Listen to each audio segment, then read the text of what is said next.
Olá pessoal, eu sou o André, a gente está aqui de novo nesse novo episódio do nosso podcast Espectro do Comunismo para tratar também sobre a Ucrânia.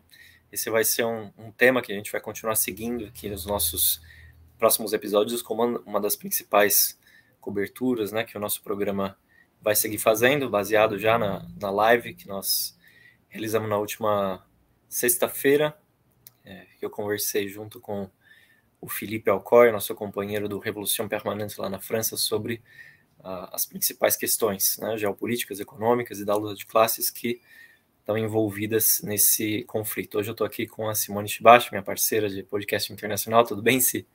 Tudo bom, André? Estou com saudade de participar do podcast, feliz de estar voltando. Totalmente. E aqui voltando em grande estilo, né, para tratar de um tema como esse. Fazer um tema muito importante, uma coisa bastante nova na situação internacional, né? Um conflito como a gente já não via há muito tempo. Realmente merece aí toda a dedicação e toda a atenção para seguir dia a dia o que vem acontecendo, né, André? Exatamente. Então a gente vai iniciar esse novo episódio nosso do Espectro do Comunismo, já anunciando que esse segmento vai ser mais regular aqui no nosso programa. Também chamo todo mundo que está nos assistindo agora a curtir, a compartilhar esse episódio, a curtir as páginas do Ideias de Esquerda nas redes sociais para receber essas notificações dos episódios e iniciativas que a gente vem fazendo. O Espectro do Comunismo está em todos os canais de podcast, né, com esse mesmo nome. Também aqui no link que a gente vai deixar na descrição, o pessoal que quiser contribuir financeiramente pode também nos ajudar a partir dessa via. Bom, então para começar aqui a nossa discussão, é importante fazer uma atualização, né, do que veio acontecendo nessas últimas horas, nesses últimos dias, né?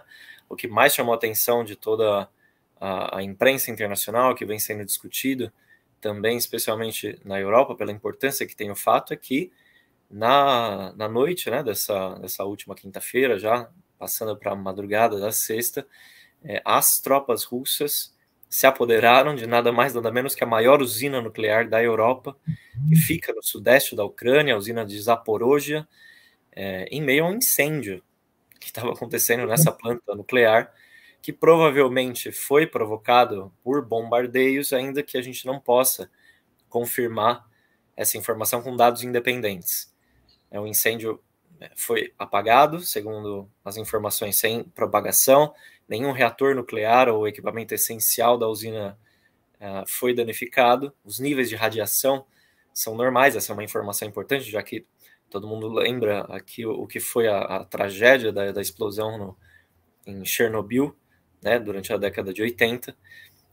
Todas essas informações são de acordo com a Agência Internacional de Energia Atômica, né, que está tentando avaliar possíveis danificações na própria usina nuclear. Por enquanto não existem mais dados mais precisos sobre isso.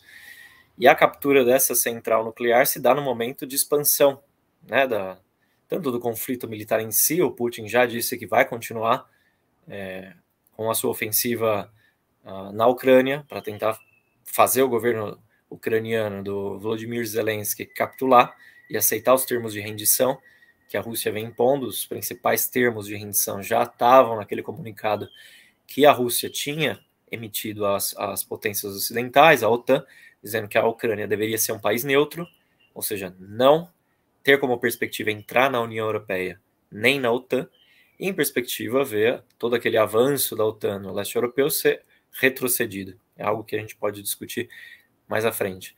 Mas esses são os termos de capitulação que o Putin quer tentar impor com a expansão dessa ofensiva militar, que agora pode ser vista mais concretamente no sul da Ucrânia.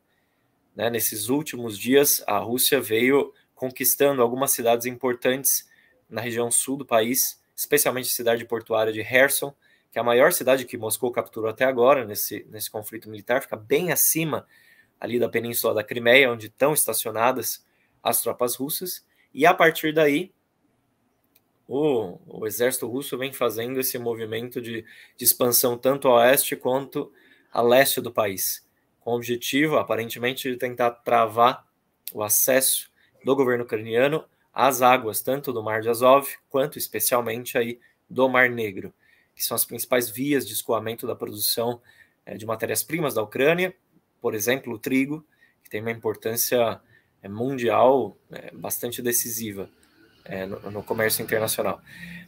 Isso é importante para a gente poder entender que aponta um certo padrão, né, no que pode servir de esclarecimento de um dos possíveis planos de como o Putin está tentando debilitar a economia ucraniana. Para ter uma ideia, essa usina que eu estava mencionando, de Zaporozhye, fornece 25% da energia elétrica de toda a Ucrânia, tem uma importância para todo o continente europeu, e a Ucrânia precisa do acesso ao Mar Negro, como eu estava mencionando, para fazer as suas principais conexões com a economia mundial.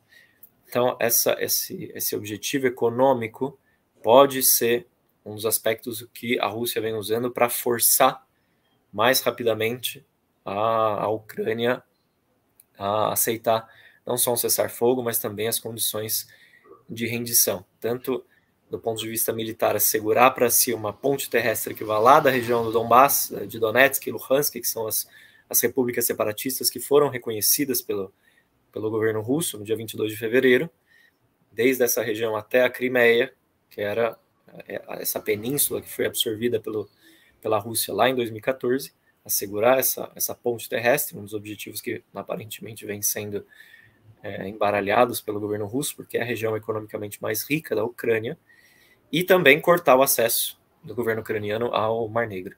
Bom, isso do ponto de vista da economia. Também tem outras questões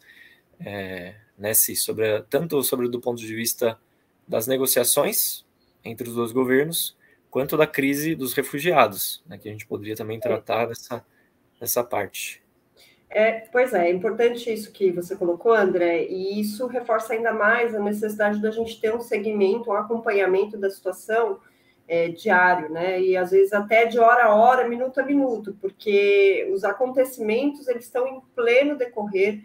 Isso vem expressando, né, a definição que a gente já vinha fazendo a partir principalmente da semana passada, do final da semana passada, de que a ideia de que seria um conflito rápido, que a Rússia chegaria lá, ocuparia, forçaria uma determinada situação que melhoraria sua correlação de forças e poderia aí impor uma capitulação ou pelo menos uma negociação em outros termos, né, em relação ao avanço da OTAN na Ucrânia, não se deu, né? Cada momento que passa, na verdade, a coisa vai ficando mais complexa, vai ficando mais difícil, e nesse sentido se mostra realmente que aquela definição que a gente veio fazendo de que invadir não é o problema é fazer depois.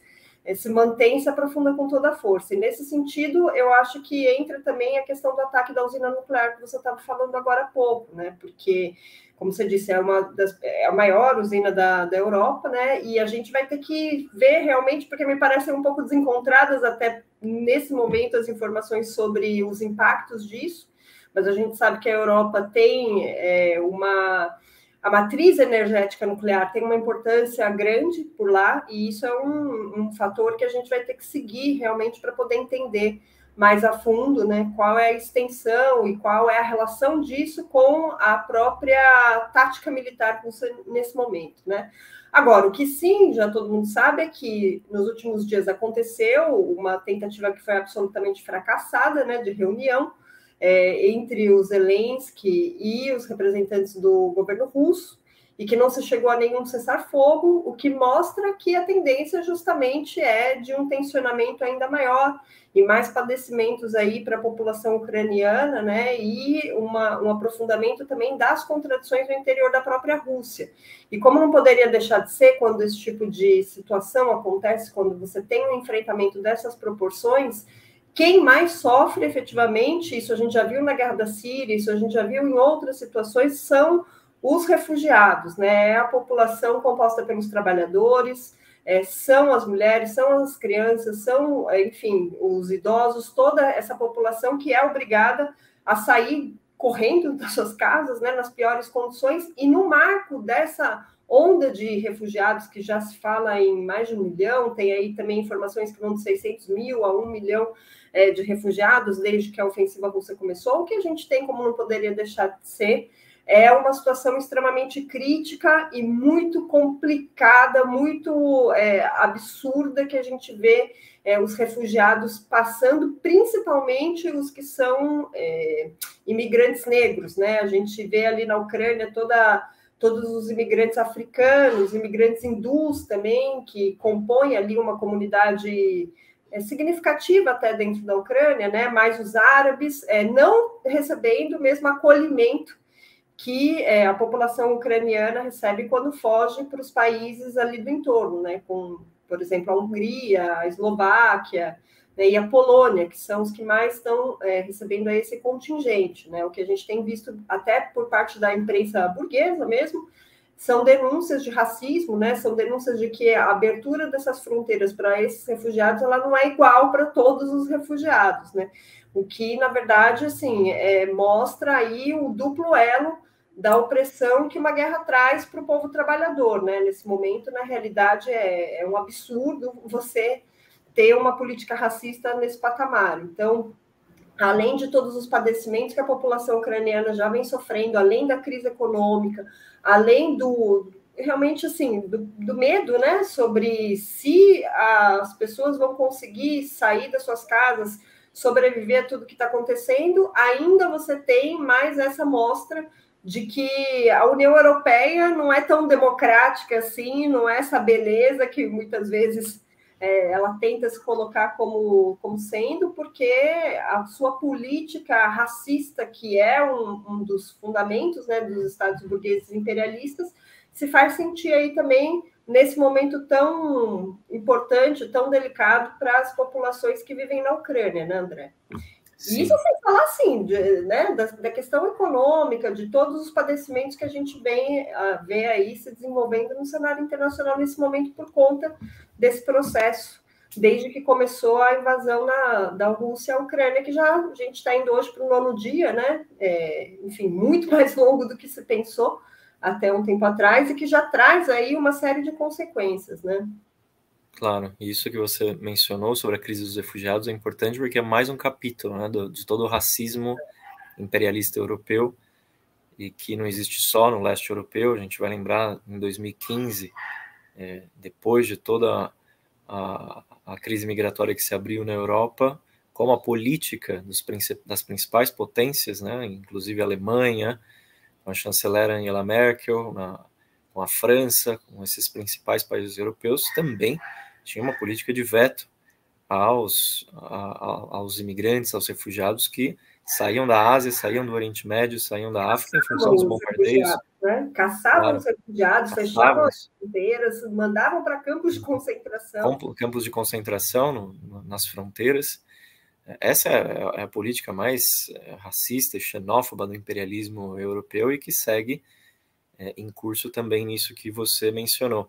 Justamente o marco da nossa discussão, como a gente estava debatendo na última live, é justamente esse. Se trata de um conflito totalmente reacionário em que não existem bandos progressistas, né? O nacionalismo russo completamente reacionário, xenófobo, que nega o direito à autodeterminação dos povos. O Putin, inclusive, fez questão de dizer isso no seu pronunciamento oficial, uma leitura completamente anticomunista, né, da grande batalha que os bolcheviques, que o Lenin e o Trotsky deram pelo direito... de muito mau gosto. Claro. Que o direito à autodeterminação dos povos, totalmente distorcendo, né, essa grande política dos revolucionários, que levou ao triunfo de outubro, né, em 1917. Então, toda essa... o que é o Putin, a invasão totalmente reacionária da Rússia de um lado, e de outro lado, o imperialismo norte-americano, europeu e a OTAN, que a gente poderia aqui passar dias e dias discutindo todos os crimes que cometeram durante essas últimas décadas, nem falar todo o avanço que tiveram nos bombardeios, invasões militares, tanto no leste europeu, para lembrar, por exemplo, a Bósnia, a Iugoslávia, nem falar do Oriente Médio, todas as atrocidades que os Estados Unidos, que a OTAN, cometeram em conjunto na Síria, no Iraque, no Afeganistão, em muitos países do Oriente Médio e da África. Então a gente pode ver aqui que não tem, entre esses dois bandos, não é possível uma posição campista. Que seria o quê? Que seria tentar encontrar num desses dois campos militares uma posição progressista viável para dar uma saída benéfica, né, ao conflito. Então, esse é o marco geral do que a gente está discutindo para entender a necessidade de ter uma visão independente e uma política que leve a uma saída que é distinta do que esses dois bandos, tanto a Rússia quanto a OTAN, querem impor. Como você estava falando, Cida, dessa questão de que eles se preparavam para ter um conflito breve, mas que provavelmente não vai ser tão breve assim, porque as negociações não estão levando a nada. Isso é interessante porque o Putin ele está contra o relógio nesse momento para tentar conseguir uma negociação. É difícil invadir um país, especialmente do tamanho da Ucrânia, com a história da Ucrânia. Nem precisamos aqui mencionar a história de luta de classes que existe nessa região da Europa. E agora o Putin vem sendo pressionado por vários lados, inclusive pelos seus aliados, como a China, a negociar. Agora mesmo... não vou dizer que ela mudou de posição, mas ela assumiu abertamente a posição que, no fundo, ela sempre teve, né? Sim. Ela sempre teve essa posição. Ela não acreditar que se faria ali um bloco, que poderia as vias de fato militar entre Rússia, China contra a OTAN, um pouco de superestimação, né? Aí das capacidades chinesas de... Sim. E esses governos autoritários têm dão muita atenção. Eles são obcecados pela estabilidade. Porque eles precisam a China está olhando o que está acontecendo, a ditadura chinesa encabeçada pelo Xi Jinping, que é também completamente reacionária, está olhando para a situação ucraniana e está vendo, bom, se isso continuar, pode ser que aqueles planos que eu estava traçando de maneira relativamente estável não vão acontecer, e pior ainda, se as massas entram em ação, se existem focos de luta de classes tanto na Ucrânia como na Rússia, isso pode se expandir para a Ásia e especialmente para o interior da China. É isso que essa burocracia do Partido Comunista Chinês não quer. Inclusive agora o Banco de Investimentos em Infraestrutura Asiático, que é comandado pela China, a Rússia é um sócio também desse banco que se coloca a perspectiva de ser um substituto ao Banco Mundial, agora disse que os empréstimos, tanto para a Rússia quanto para a Ucrânia, estão suspensos em função da guerra. Isso é um tema importante porque mostra que o Xi Jinping está querendo pressionar o governo russo, ainda sem dizer isso publicamente, mantendo e preservando essa posição de neutralidade pró-russa, mas nos bastidores pressionando o governo russo a achar rápido o caminho das negociações, justamente para que esse problema da guerra não se alastre e não se converta em luta de classes, que é o que a burocracia chinesa não quer de jeito nenhum. E tem problemas também econômicos que estão afetando o mundo inteiro. A Rússia vem sendo afetada pelas sanções. Vai começar a ser, já começou a ser impactada, né, pelo nível inflacionário do país, os custos de todos os bens de consumo estão aumentando, especialmente para a população trabalhadora e pobre, porque é para isso que as sanções servem. Sempre lembrando que as sanções dos Estados Unidos do Ocidente não afetam, de fato, os capitalistas, o governo russo, afeta sim a população, que não tem dinheiro para poder consumir e vai ser afetada por esses preços. Mas, internacionalmente, o que a gente está vendo agora é o maior salto no preço das matérias-primas desde a crise de 2008, e se a gente fosse considerar essa última semana, esse salto proporcional é o maior em 50 anos. Quase ali desde o período da Guerra Fria. Isso afeta, por exemplo, uma das principais matérias-primas que dizem respeito ao nível de vida cotidiano das pessoas, que é o trigo. Sempre lembrando que a Rússia e a Ucrânia são responsáveis pela exportação de quase 30% do trigo mundial, que é uma das bases da dieta da população global. Se esses preços aumentam, o preço do trigo aumentou, né, nessa última semana, mais de 40%. Até os jornais internacionais da própria burguesia estão admitindo isso. Atenção, a última vez que houve uma alta nos preços do trigo, aconteceu a Primavera Árabe. Aquela onda de manifestações, inclusive, em seu início, que deram lugar a processos revolucionários, como no caso do Egito, e que, sim, tinham a ver com o nível de pauperidade, de miséria da população. E agora isso pode ser um dos cenários que estão inscritos no horizonte. Esse é um dos principais efeitos, né? Só fazendo uma parte nisso que você colocou, porque é muito importante mesmo, né? Na realidade, assim, em 2008, a crise internacional que aconteceu, a crise capitalista mundial, ela teve uma faceta ali nos países em que ocorreram a Primavera Árabe de uma alta especulação com o preço dos alimentos que foi absurda. Assim, o preço do trigo naquele momento no Egito ele chegou a aumentar 200%. Então, você tem todo um processo ali na região, que depois foi chamada de food riots, né, que são revoltas por comida, revoltas da fome, que realmente foi uma antecipação da Primavera Árabe em termos de luta de classes e que expressa justamente que a questão da insegurança alimentar, ela cumpre um papel muito chave nas revoltas, né?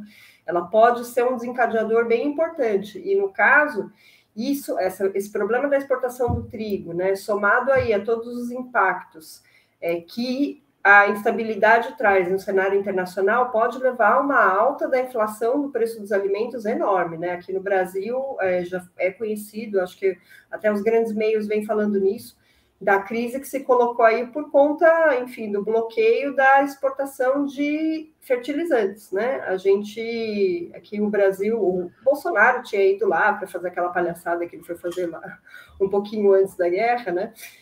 E, na realidade, assim, oficialmente a agenda justamente era fazer uma negociação em torno do trigo, né? Porque o Brasil importa 85% dos fertilizantes que são usados aqui no agronegócio, e desses 85%, a Rússia é responsável por 23%, né, dessas exportações. Então, se houver algum problema com o fornecimento de potássio mundial, que é a matéria-prima dos fertilizantes, a grande possibilidade que está colocada é mais um fator para a elevação do preço dos alimentos aqui no Brasil, né?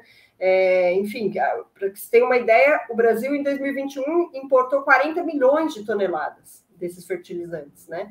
Então, assim, 85% foi importado disso, e desse 85% muito vem da própria Rússia, né? Então, se a gente for considerar uma situação no qual antes mesmo da guerra a safra já não tinha sido boa por conta das chuvas e por conta de fatores sazonais, e também já vinha sendo impactado por uma alta dos alimentos, que eu acho que qualquer pessoa normal que vai no supermercado aqui no Brasil sente, a tendência é que isso se aprofunde e que, na verdade, esses efeitos eles desenvolvam aí uma cadeia, né, de uma inflação dos preços dos alimentos praticamente em todo o mundo. E no Brasil, com muito, muito, muito peso, né?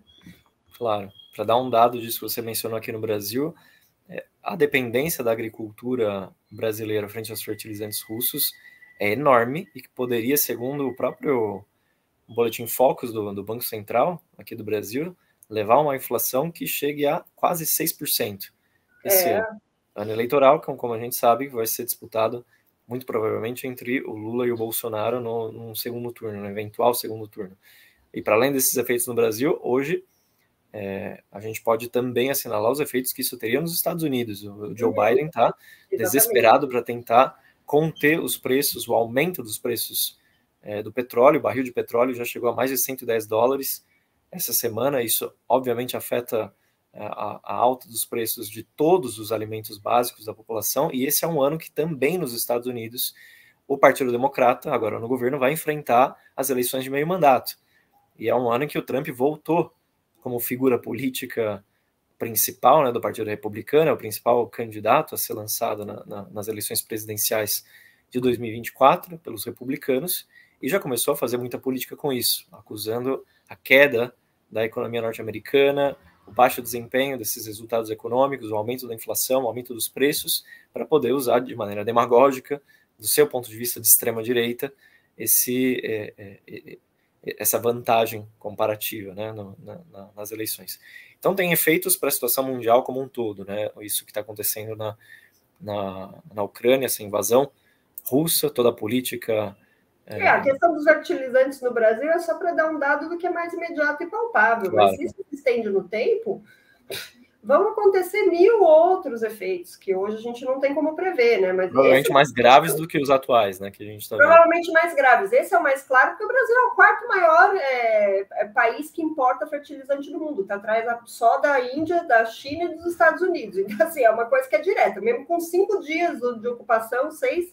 esse efeito já está colocado. Lembrando que o fim da guerra não vai trazer necessariamente o fim das sanções à Rússia, né? Então, se eventualmente a ocupação acaba, Mesmo assim, esses efeitos vão continuar perdurando podem, né? A gente não pode dizer isso com certeza hoje, mas existe uma possibilidade que isso continue perdurando por muito mais tempo, né? Então, assim, realmente é uma interligação do sistema internacional, né? É realmente, assim, uma interconexão que faz com que a gente sinta no dia a dia os efeitos de todo esse processo, né? Sim. Daria até para a gente aproveitar esse ponto e entrar, Sim, não só do ponto de vista econômico, mas como a guerra na Ucrânia já deu origem a uma nova situação mundial, né, Si? Porque a gente está vendo solavancos na economia. Na economia, o fator luta de classes ainda não é aquele que aparece no centro da cena, mas que sim está inscrito no horizonte dessa situação, e tudo isso reatualiza essa definição da nossa época como de crises, guerras e revoluções, como dizia o Lenin lá em 1916, a nossa época imperialista, e que faz com que a gente comece a enxergar esses fenômenos mais clássicos, né? Voltamos a ver uma guerra na Europa, num dos centros mais importantes do continente europeu, né, Si? pois é. Isso aí é uma coisa que eu acho que a gente tem que chamar muito atenção sempre, né? Porque, assim, eu vejo muitos analistas dos grandes meios, né, da televisão, dos blogs, sei lá, que até trazem elementos que são elementos importantes da geopolítica, da crise entre os estados e tal, mesmo das tendências, né? São discussões que a gente tem que levar em consideração, mas eu vejo uma debilidade muito grande de entender isso num contexto mais estratégico, né? Que é o que, enfim, a gente, como marxista revolucionário, está aí para chamar atenção para todo mundo, que não é um conflito qualquer, não é uma coisa qualquer, isso está relacionado. Eu vejo muita gente falando assim: a grande questão é o fornecimento de gás, é o fornecimento de petróleo, é uma disputa, enfim, territorial, ou mesmo assim, né, essas correntes stalinistas, esses pseudo-intelectuais stalinistas aí que aparecem de vez em quando falando, não, é uma questão de identidade nacional, porque a Ucrânia, que ecoando um pouco o discurso do Putin, né, que a Ucrânia, ela sempre foi parte da Rússia, não sei o quê. Por mais que, enfim, esses aspectos parcialmente possam ter alguma coisa que seja interessante para a gente pensar, o fundamental mesmo, a coisa mais importante de todas, é essa reatualização de uma época de crises, guerras e revoluções e como a decadência do imperialismo norte-americano engendra esse tipo de fenômeno, né?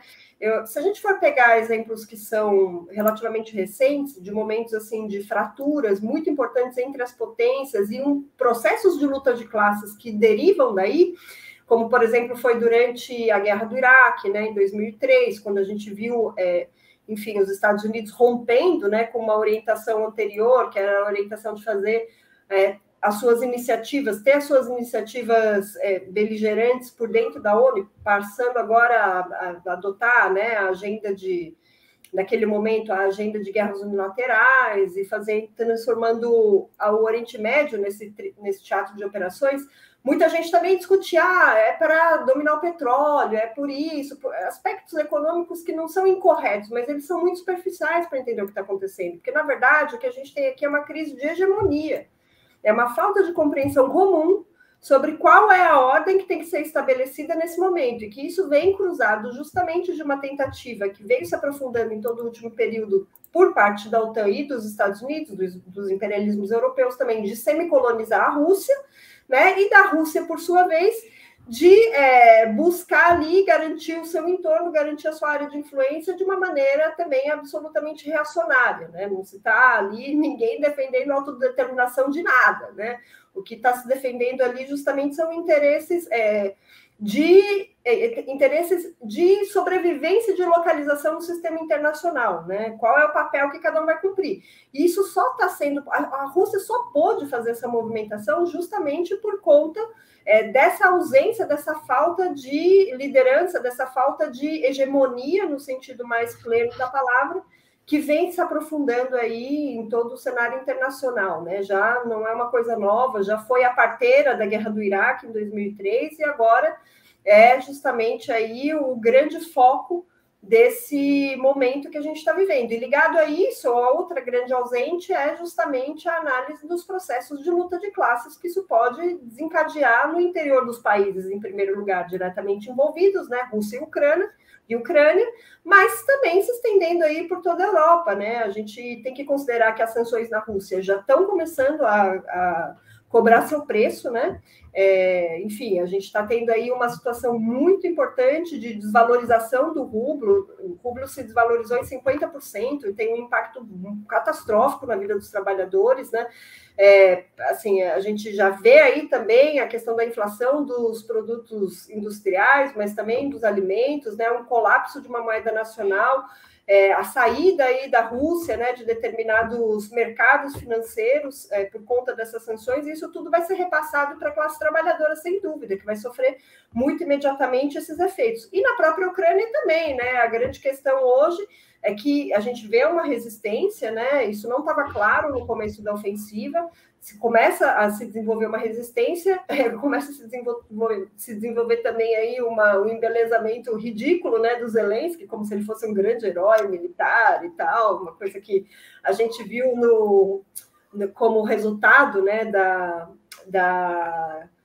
do discurso que ele fez, que ele proferiu lá esses dias frente à União Europeia, no Parlamento Europeu, né, e toda aquela demagogia, o grande, né, herói da nação, por causa dele, o povo ucraniano está resistindo, mas na verdade o que está acontecendo é que os ucranianos não têm alternativa, né, eles precisam de alguma maneira garantir a sua existência física, e numa guerra, a forma de você garantir a sua existência física, em primeiro lugar, é você, enfim, combater. Agora, o que a gente precisa apontar como perspectiva frente a essa situação é a necessidade de que surja, em meio a esse processo de resistência, uma posição independente, né, por parte ali dos ucranianos, independente dos setores ultranacionalistas, que são instrumentalizados pela OTAN, independente da Rússia, obviamente, né, enfrentado com essa ofensiva, que é uma ofensiva absolutamente reacionária. A gente veio debatendo em outros programas, depois a gente pode até deixar aqui um link na descrição, de que, enfim, por uma série de caracterizações que mais à frente a gente pode tomar, a Rússia não é um país imperialista, no sentido estrito, leninista, né, do imperialismo, que envolve uma série de condições como rendimento do trabalho, exportação de capital, enfim, uma série de questões que eu não vou detalhar aqui, mas isso não significa que a Rússia, por não ser um imperialismo, no sentido estrito da palavra, não tenha uma política que é absolutamente reacionária, né, como a que está tendo agora.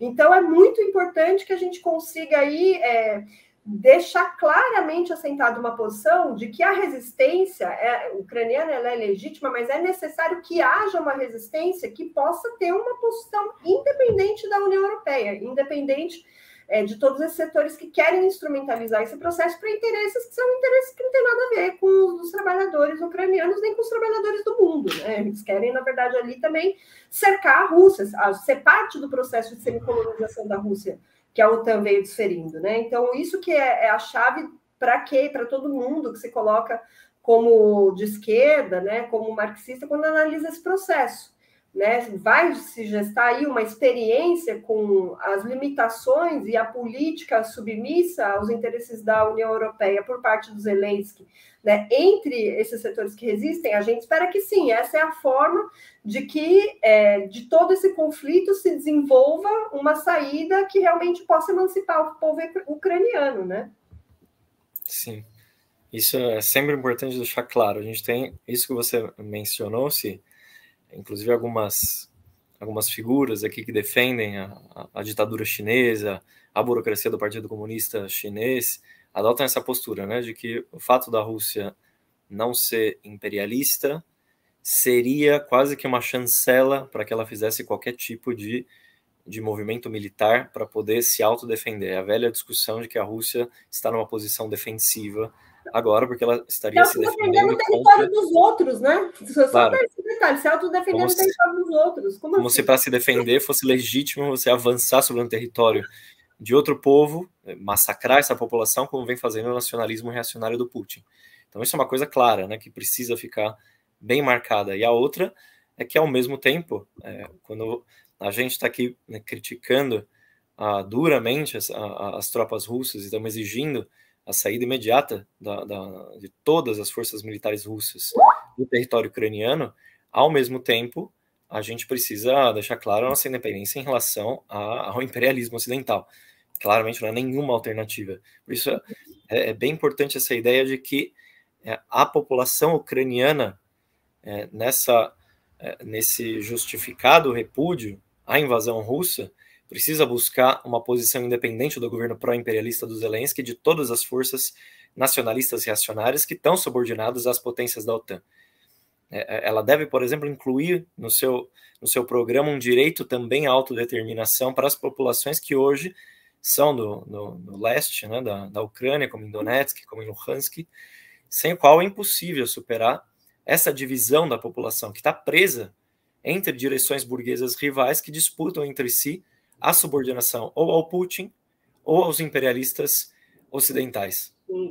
Então essa visão é bem distinta do que a gente costuma ver, né? Em todas as análises que vêm sendo ditas por setores da esquerda, inclusive porque toda a ênfase que a gente quer dar é que o repúdio a essa ocupação russa, que se expressa também em setores da população ucraniana e também da população russa, elas precisam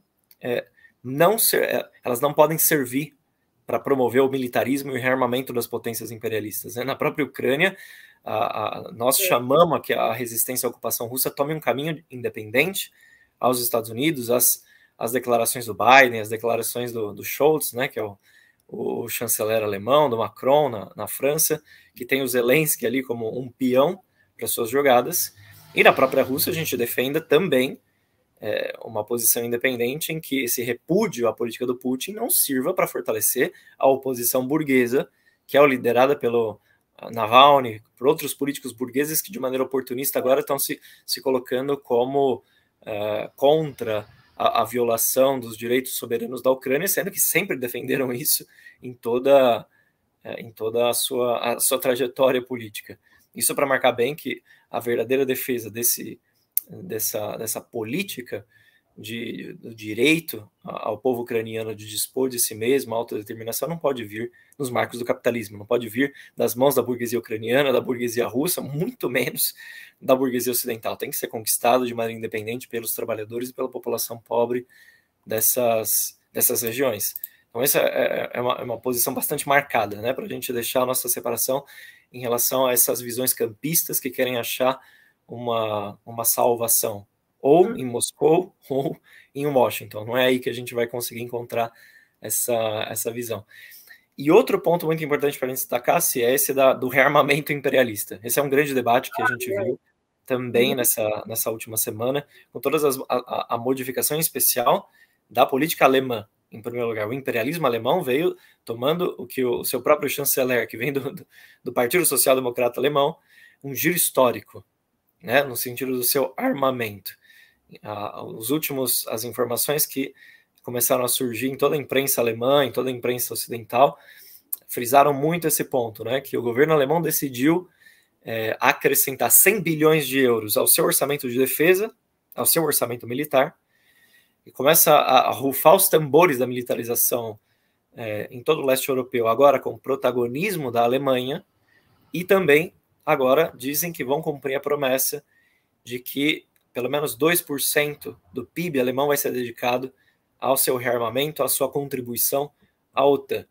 Tudo isso mostra que essa gente não está se rearmando para negociar nada diplomaticamente, eles se rearmam para a guerra.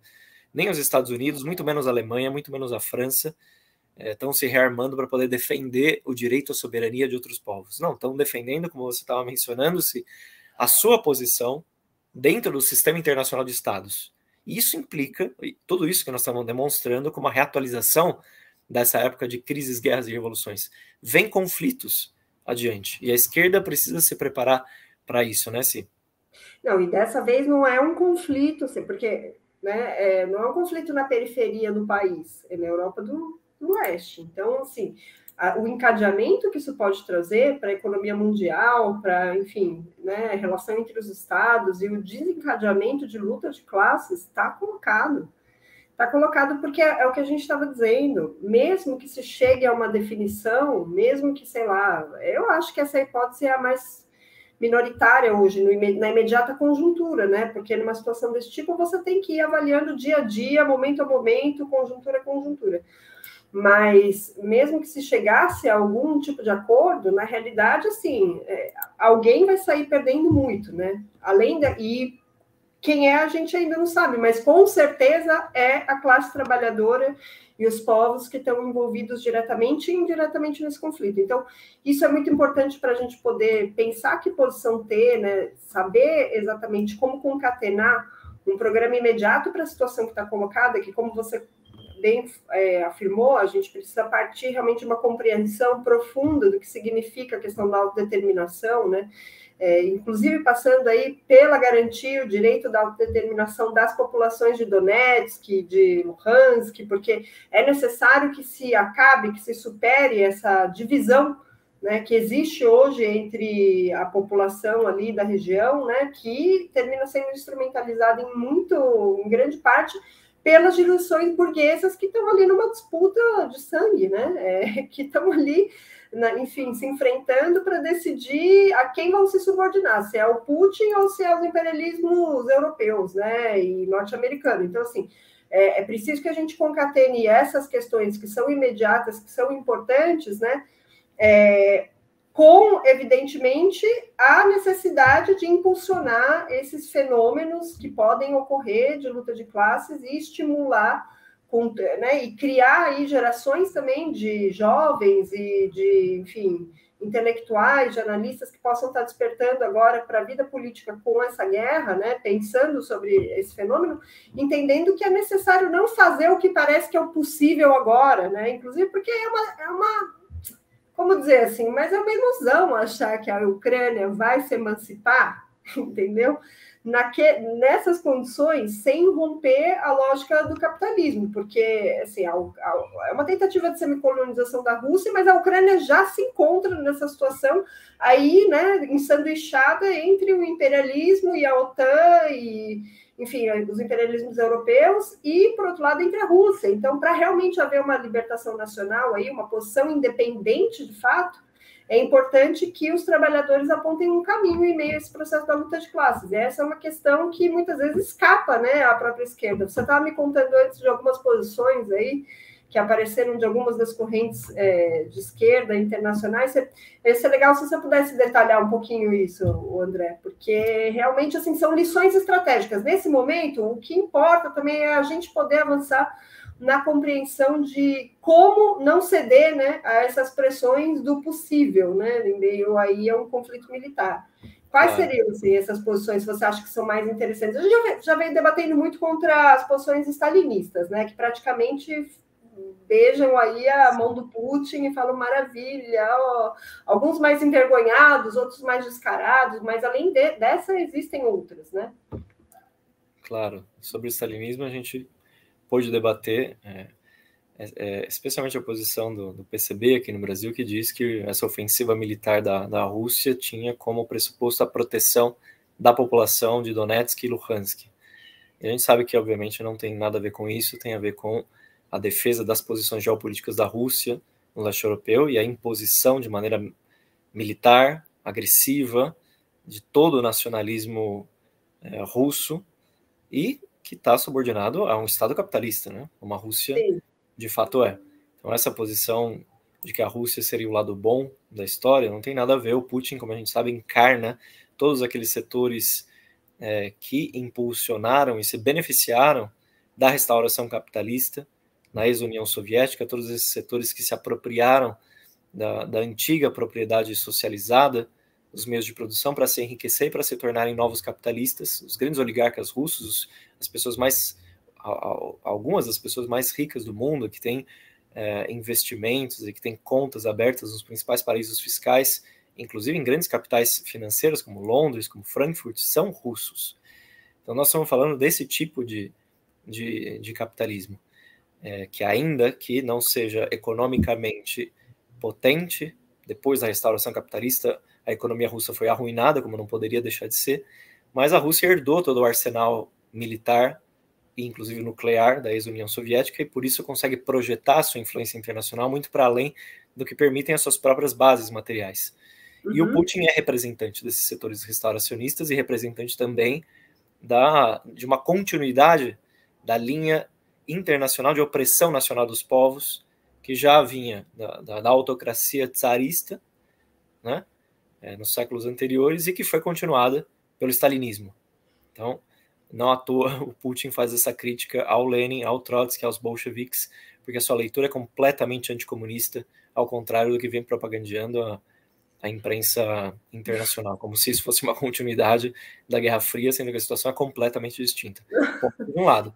E de outro lado, a gente está vendo essa militarização que eu estava mencionando por parte das potências ocidentais, deve chamar a atenção de toda essa geração que você mencionou, que tem o seu caminho aberto para poder defender um grande movimento anti-guerra que seja anti-imperialista, né? No caso da Alemanha, eles chamam de virada histórica, né? Como o chanceler social-democrata Olaf Scholz disse, a possibilidade da Alemanha voltar a intervir militarmente em outros cenários mundiais, especialmente na defesa do leste europeu, que é parte do parque industrial alemão. Eslováquia, República Tcheca, Hungria, Polônia, as empresas multinacionais alemãs têm muitos negócios e exportam capitais para esses países que ela não quer ver na zona de influência nem da Rússia e nem quer ver os dedos também do seu rival imperialista Estados Unidos ali nesse momento. O governo progressista, entre aspas, da Espanha, como eles chamam lá, que é o governo do Pedro Sánchez, inclusive que o Podemos é parte, que o Partido Comunista Espanhol é parte. Esse governo está mobilizando tropas na Europa Ocidental, está enviando armas e munições tanto para a OTAN quanto também para a Ucrânia, e rivaliza com os outros governos mais conservadores da Europa nessa retórica pró-OTAN, de que a OTAN é a grande salvadora da situação, ou seja, governo progressista em lugar algum, né? Na França, a imprensa está super entusiasmada com a existência de uma política imperialista europeia comum, que hoje não é ainda contraditória, por exemplo, aos interesses dos Estados Unidos, em toda essa questão da guerra da Ucrânia, mas que no futuro próximo pode vir a ser. É isso que a gente está, inclusive, vislumbrando, né? Como a possibilidade de haver novos conflitos, inclusive entre as grandes potências. Então, um grande movimento de juventude da classe trabalhadora contra a guerra tem que levar em consideração isso, tem que recuperar o melhor do que o próprio movimento operário europeu e alemão em especial legou para nós, né, para os marxistas, que é, por exemplo, essa consigna do Wilhelm Liebknecht, lá em 1897, antes mesmo da Primeira Guerra Mundial, antes mesmo da Guerra Russo-Japonesa, em 1904, quando ele dizia: nem um centavo, nem um homem para o militarismo europeu, para o militarismo das grandes potências. Isso foi feito, claro, antes da traição da social-democracia alemã e internacional, quando ela apoiou os créditos de guerra, sua própria burguesia na Primeira Guerra Mundial, e é um grande legado para a gente resgatar agora e tentar transmitir para essas novas gerações. E é fato que, como você estava mencionando, a esquerda muitas vezes não ajuda nisso. Por exemplo, o Secretariado Unificado, que é a organização mandelista, né, dessa vertente mandelista do trotskismo internacional, do qual aqui no Brasil o MES, que é a organização interna do PSOL faz parte, defende não só uma política totalmente pacifista, como se a gente pudesse voltar ao status quo anterior do início da guerra, como se a retórica pacifista da OTAN e das potências internacionais fosse a real saída para a situação, no meio de todo esse militarismo, desse rearmamento das potências, e chega inclusive a defender as sanções econômicas dos Estados Unidos e da OTAN contra a Rússia, como se isso, como a gente elucidou aqui no início, atacasse a riqueza dos capitalistas russos, e não é o caso. Ataca a população, trabalhador e pobre, que vai se enfrentar com os resultados dessas sanções, com a inflação, com a alta dos preços. Então isso é uma posição completamente capituladora em relação à política dos imperialismos ocidentais. E também a discussão que a gente estava debatendo aqui, qual seria a possibilidade real para que houvesse de fato um direito à autodeterminação do povo ucraniano, qual seria o cenário em que a Ucrânia pudesse de fato ser um Estado independente. Nos marcos do capitalismo a gente está vendo que é impossível. A história do século XX mostrou que a burguesia ucraniana ficou ali disputando e se rivalizando entre aquele setor que queria se entregar às grandes potências ali da Europa, ou ao Império Alemão, ao Império Austro-Húngaro, à Polônia, agora mais recentemente aos Estados Unidos, ou aquele setor da burguesia ucraniana que queria se entregar à Rússia. Ou seja, duas políticas de vassalagem.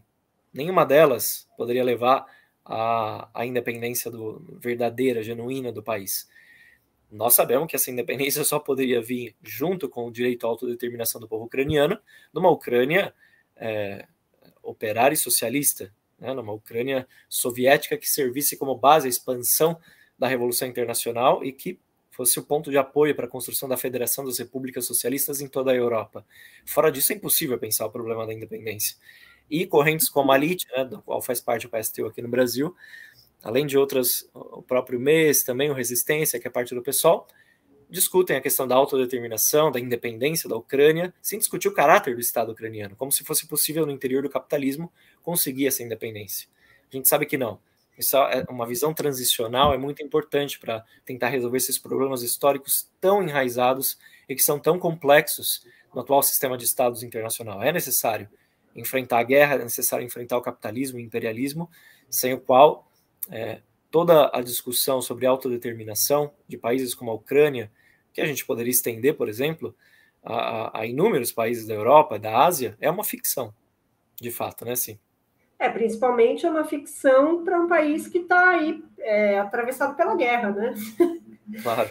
Quer dizer, ele está premido ali pela opressão, agora não é só uma opressão, né, que poderia ter mediações, é uma opressão direta, né? Ele foi invadido pela Rússia, e nesse sentido aí, isso é uma demonstração dramática, talvez a mais dramática que possa ocorrer para um país oprimido, do que significa, enfim, as amarras que o sistema internacional, que é baseado no que o Lenin caracterizou como imperialismo, né, lega. Então, assim, eu acho engraçado, eu consigo entender por um lado, mas, assim, por outro, eu acho que é uma tarefa estratégica nossa combater esse senso comum, porque quando a gente fala assim, não, o processo da Ucrânia só vai se resolver em chave realmente progressista, né, trazendo alguma coisa para a classe trabalhadora e para o povo ucraniano, se ele se conecta, se essa resistência contra a invasão se conecta a uma posição independente de ambos os lados que têm interesses, um imperialista e o outro um interesse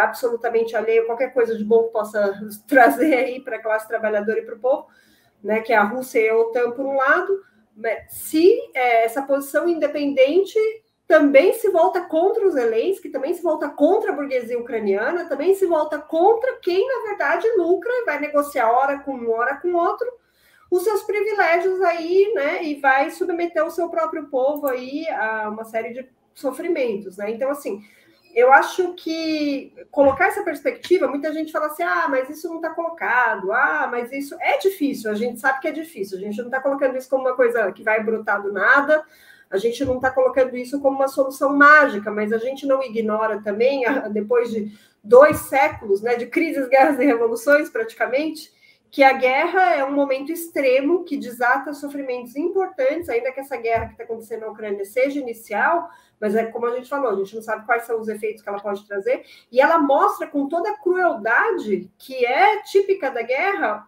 do que é feito o sistema capitalista. E o que o sistema capitalista, na época imperialista, reserva para os países, né, que estão ali ensanduichados entre potências imperialistas e potências regionais. Então, assim, desata-se aí uma possibilidade e sem dúvida nenhuma, difícil e sem dúvida nenhuma movida pelo desespero, pelos sofrimentos que a guerra impõe, mas de que se tome consciência, né, de questões que são mais difíceis de serem vistas em momentos de paz, como a necessidade de lutar por uma verdadeira emancipação nacional, né? Uma emancipação nacional real não é simplesmente o reconhecimento e né, da independência de um governo, fazer eleição de 4 em 4 anos e ter ali uma pessoinha sentada num conselho que não serve para nada na ONU. Não é isso, libertação nacional. Me entende? Libertação nacional é realmente você conseguir garantir uma autodeterminação dos povos, vamos dizer assim, uma autonomia em relação aos interesses imperialistas que te leva imediatamente, ou das potências regionais, que te leva imediatamente ao questionamento das burguesias locais, né? Que, na verdade, terminam sempre negociando e garantindo esses interesses externos, que é o que a gente vê na Ucrânia, né? Na Ucrânia, a gente viu isso em vários momentos, né?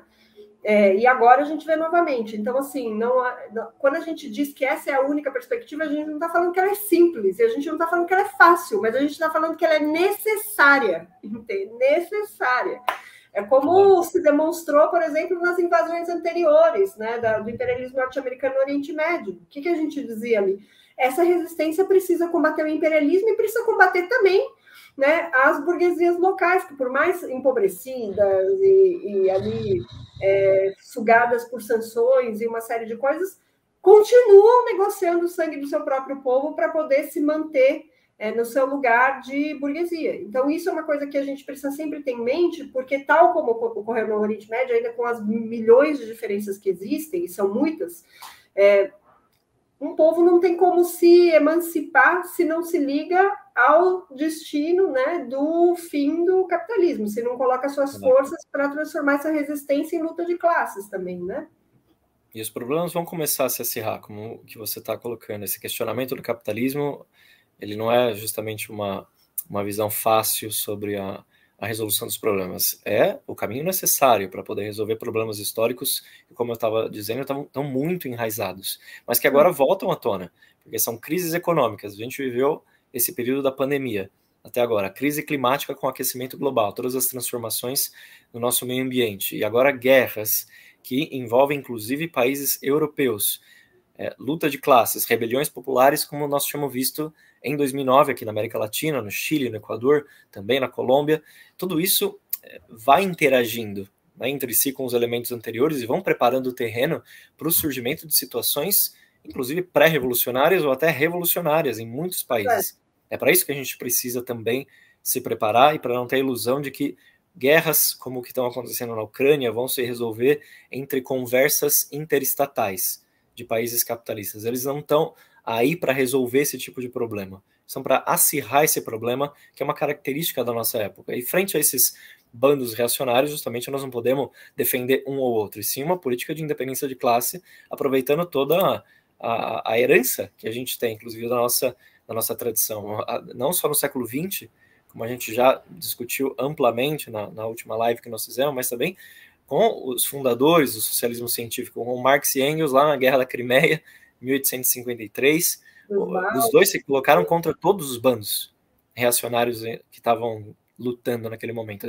O Marx e o Engels denunciaram a Rússia tanto quanto a França e a Inglaterra, nem falar da Turquia, no meio desse conflito, para mostrar que o verdadeiro critério é a revolução social, é o avanço da luta de classes. Depois, na questão da unificação italiana, numa guerra que surgiu em 1859, o Marx e o Engels também tiveram essa posição de independência de classes. Criticaram o Napoleão III, sobrinho do Napoleão Bonaparte, tão implacavelmente quanto eles criticaram a monarquia austríaca e prussiana, para mostrar que todos os bandos ali eram reacionários e que era necessário defender uma política para que a classe operária visse uma saída progressista, né, para ela. Isso numa época, como a gente sabe, que não era ainda a época das revoluções proletárias no século XIX. A nossa época agora, no século XX, já ficou claríssimo isso, com choques entre revolução e contra-revolução. E agora, no século XXI, nem se fala. A necessidade de a gente ter essa posição de independência de classe frente a todos os bandos reacionários e lutar para garantir que esse repúdio à ocupação russa, expresso por todos aqueles que se mobilizam no mundo inteiro contra a guerra, especialmente na Europa, mas aqui também no Brasil, não seja utilizado, mais uma vez, para promover o militarismo e o rearmamento das potências imperialistas. É muito importante ter essa clara visão, né, de independência de classes para que um grande movimento ao redor do mundo contra a guerra atual tenha essas características de combate tanto ao nacionalismo reacionário dessas autocracias asiáticas, como é a Rússia, como é a China, mas também contra toda a ordem imperialista. E a unidade internacional da classe trabalhadora é mais necessária que nunca para isso. Esse é o principal conteúdo que a gente queria debater também aqui nessa reatualização da situação na Ucrânia e também uma visão, uma perspectiva da esquerda socialista e revolucionária para esse problema. Bom, a gente vai chegando aqui no final da nossa transmissão. Agradeço também muito a Si por essa conversa aqui com a gente, direto do Rio de Janeiro. Nossa, aqui tá Olha, meu filho, o verão chegou aqui, vixe.